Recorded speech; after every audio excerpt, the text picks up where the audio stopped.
Aduh, iki lho, ayo. Para anak iki gini iki wis. Video kemunculan tornado api di lokasi kebakaran Savana Bromo viral. Dalam video yang diunggah akun Instagram @monnesia, tampak kebakaran masih terjadi di kawasan Savana Gunung Bromo. Api masih terlihat besar dan panjang menghanguskan rumput kering di lokasi.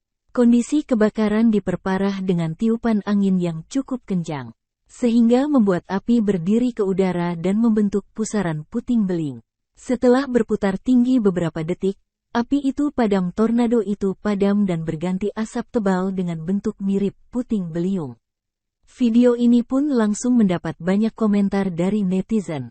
Sebelumnya, kebakaran melanda padang sabana Bukit Teletubis Gunung Bromo di Kabupaten Probolinggo, Jawa Timur pada Rabu, tanggal 6 September tahun 2023, siang.